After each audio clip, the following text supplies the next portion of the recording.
بھائی قاسم صاحب نے گھر بنا دیا، اچھا رنگ روغن کیا ماشاءاللہ، ٹھیک ہے، یہ بھی ایک خوبصورتی ہے۔ اصل گھر کی خوبصورتی اس کی آبادی ہے۔ اصل گھر کی خوبصورتی عورت کے اخلاق ہیں کہ اپنے خاوند کے ساتھ وہ کیسے، صرف ایک عورت بدتمیز ہے، بد اخلاق ہے، اگر وہ ایک محل کے اندر، ایک بلڈنگ کے اندر رہتی ہے، اگر اس کے گھر والے کو سکون نہیں پہنچا سکتی تو پھر کیا اس بلڈنگ کا، اس کا کیا کرنا؟ اس گھر کے اندر سمجھو کہ پریشانی ہے۔ گھر کی آبادی عورت کے اخلاق ہے، مرد کے اخلاق ہیں کہ میاں بیوی دونوں ایک دوسرے کے ساتھ سلوک کے ساتھ رہیں، یہ گھر کی آبادی ہے۔ بسم اللہ الرحمن الرحیم وما ارسلناک الا رحمتا للعالمین وقال تعالی فی مقام آخر ألم نشرح لك صدرك ووضعنا عنك وزرك الذي أنقض ظهرك ورفعنا لك ذكرك وقال النبي صلى الله عليه وسلم لا يؤمن أحدكم حتى أكون أحب إليه من والده وولده والناس أجمعين صدق اللہ و صدق رسولہ النبی الکریم۔ میرے محترم معزز سامعین، میرے بھائیوں اور بہنوں، آج کا یہ پروگرام ہمارے نہایت ہی محترم بھائی قاسم علی صاحب ان کے نئے گھر کے افتتاح کے موقع پر کیا جا رہا ہے محلہ عثمان غنی فیصل آباد کے اندر۔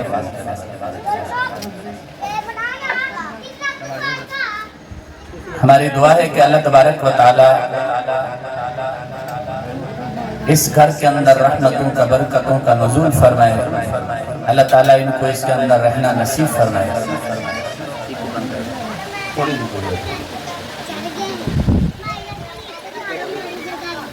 آج کا یہ پروگرام ہمارا لائیو پروگرام ہے، پوری دنیا کے اندر دیکھا جا رہا ہے۔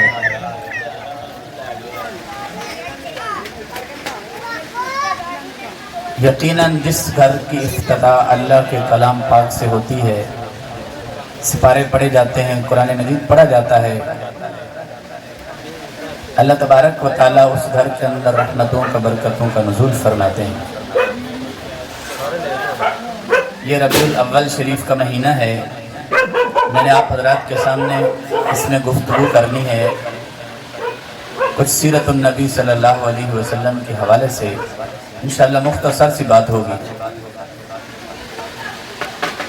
یہ ربیع الاول کا مہینہ ہے، آپ علیہ السلام کی آمد کا مہینہ ہے۔ جس وقت، جس لحظہ، جس گھڑی آپ علیہ السلام اس دنیا میں تشریف لائے، وہ لحظہ، وہ گھڑی، وہ لمحہ قیامت تک دوبارہ واپس نہیں آئے گا، اور اس لحظے اور اس گھڑی، اس کا مقابلہ کوئی وقت کر ہی نہیں سکتا۔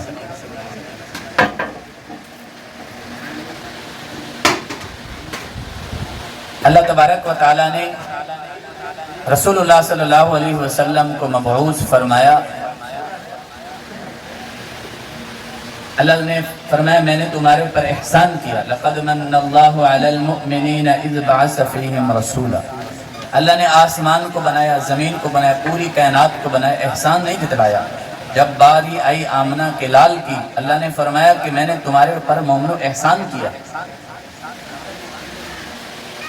اپنا محبوب پیغمبر میں نے تمہیں عطا فرمایا، آپ کے آنے سے اس دنیا کے اندر بہار آ گئی۔ جو ظلم تھا، کفر تھا، جہالت تھی،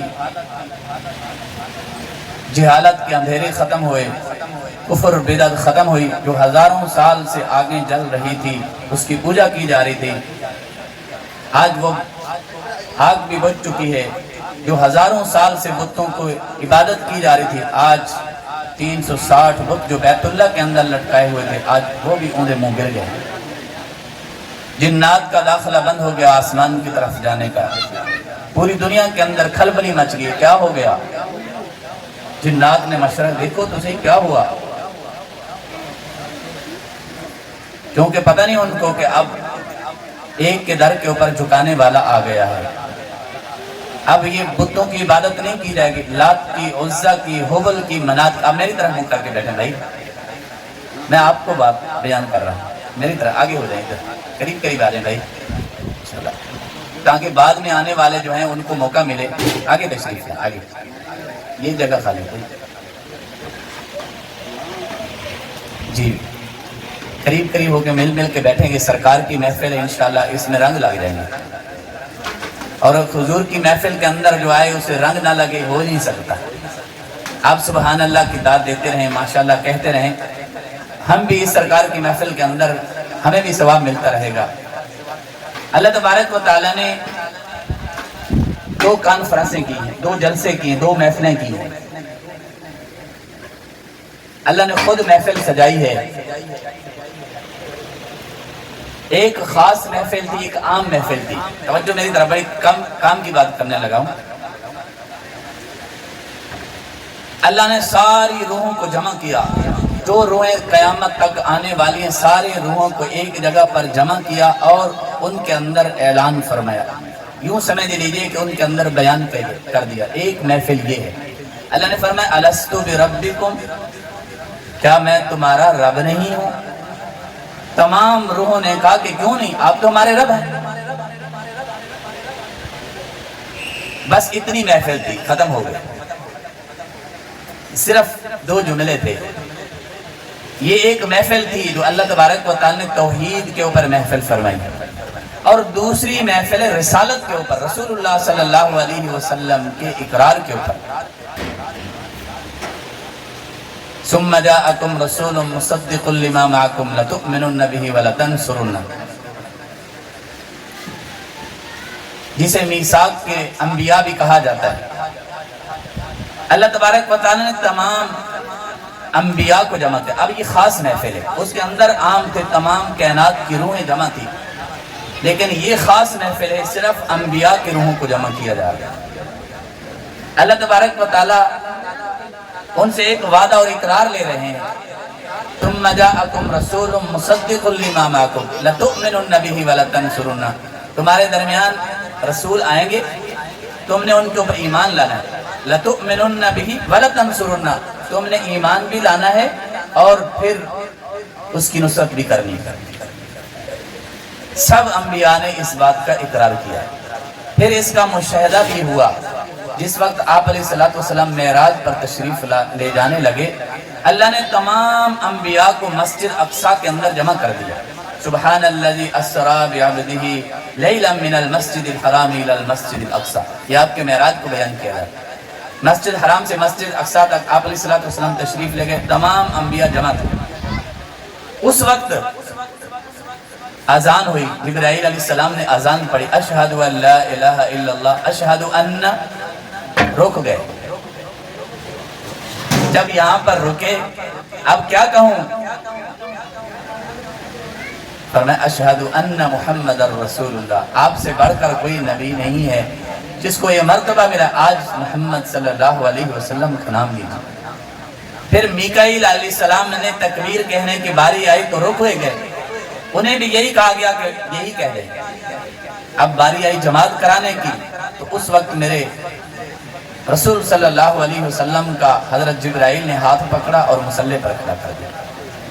آج تمام انبیاء علیہ السلام نے اس جس کا اقرار کیا، اس کا عملی مشاہدہ کیا جا رہا ہے۔ اب نبی علیہ السلام امام بن گئے، تمام انبیاء مقتدی بن گئے۔ مقتدی کا مرتبہ کم ہوتا ہے امام سے۔ اللہ نے تمام انبیاء کو بتلا دیا کہ یہ امام الانبیاء ہے، آپ کا ایک لقب ہے امام الانبیاء، یعنی انبیاء کے امام، اسی وجہ سے کہا جاتا ہے کہ امام الانبیاء، آپ نے تمام انبیاء کو امامت کروائی۔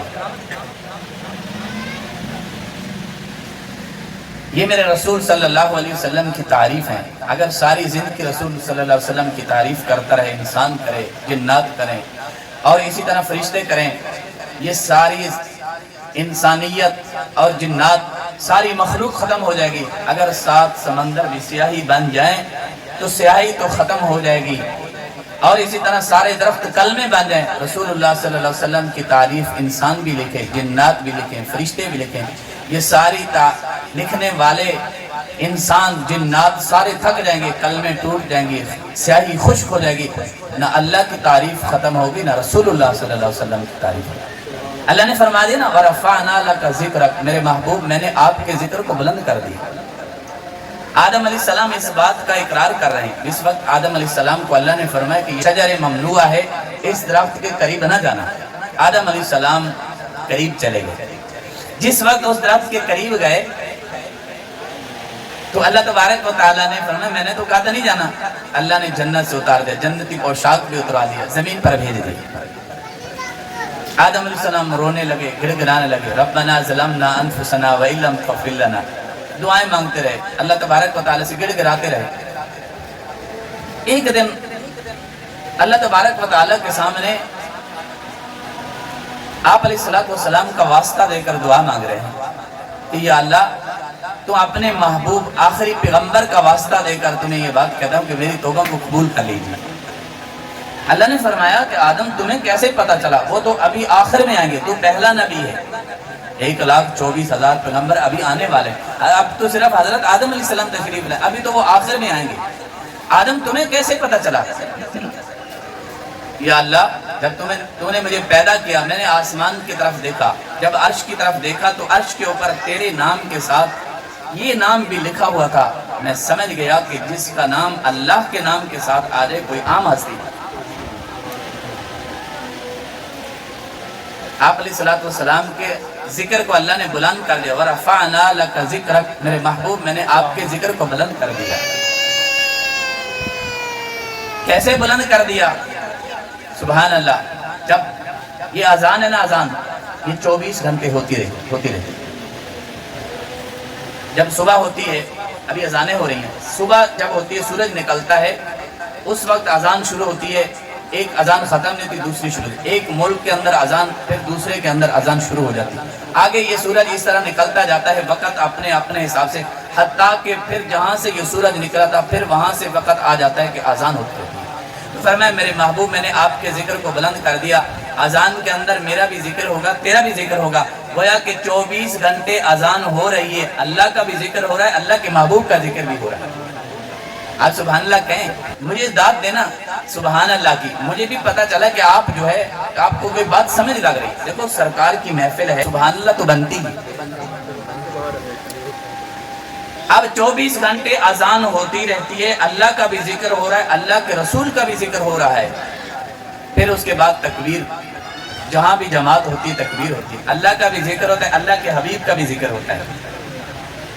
پھر اس کے بعد جنازے ہو رہے, کتنے جنازے اور کتنی فوتیاں, اس کے اندر آدمی جنازے کے اندر درود شریف پڑھتا ہے, اس کے اندر اللہ کا بھی ذکر, اللہ کے محبوب کا ذکر بھی. اور ہر نماز کی ہر نماز کے اندر آدمی درود شریف پڑھتا ہے, اللہ کا بھی ذکر, اللہ کے رسول. فرمایا وَرَفَعْنَا لَكَ ذِكْرَكَ, میرے محبوب ہم نے آپ کے ذکر کو بلند کر دیا. اس کو بتا میرے محبوب کا ذکر. آج توجہ میری طرف رہی ہے, بچہ ہے چھوٹا. میرے محبوب کا ذکر جو ہے وہ بلند ہے, اللہ نے بلند کر دیا. اگر کوئی آدمی میرے محبوب علیہ السلام کا ذکر نہیں کرے گا اس کی شان میں کمی نہیں ہوگی. اگر کوئی کرے گا تو اضافہ نہیں ہو سکتا. ہاں, بات کرنے والے کے کلام کے اندر بات کرنے والے کو ثواب ملتا ہے. میں بات کر رہا ہوں, میں اپنا نام لکھوا رہا ہوں رسول اللہ صلی اللہ علیہ وسلم کے غلاموں کے اندر.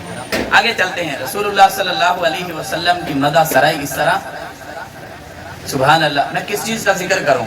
اگر آپ کی علم کی بات کروں تو اللہ نے آپ کو علم ایسے کامل عطا فرمائے, آپ جیسا علم کسی کو نہیں ملا.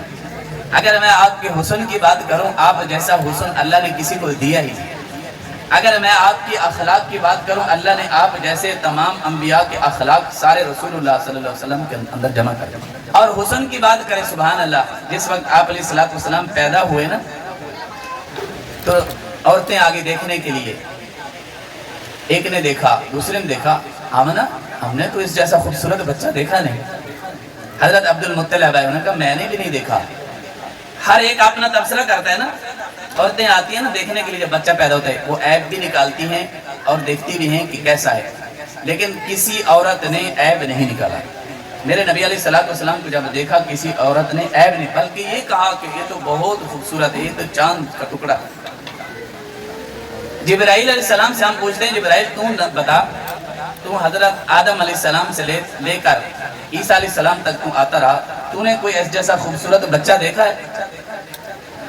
جبرائیل نے کہا کہ میں نے بڑے بڑے خوبصورت دیکھے ہیں، میں اس وقت بھی موجود تھا جس وقت یوسف علیہ السلام کے اوپر زلیخا نے الزام لگایا، ان کی سہیلیوں نے تانا مارا، اس نے یوسف علیہ السلام اندر ہیں باہر بٹھا دیا، ہاتھ کے اندر چھریاں دے دی، فروٹ دے دیے اور کہا کہ میں یوسف کو تمہارے سامنے پیش کرتی ہوں، تم نے یوسف کے حسن کو دیکھنا ہے، بس پھر میرے اوپر اعتراض کرنا۔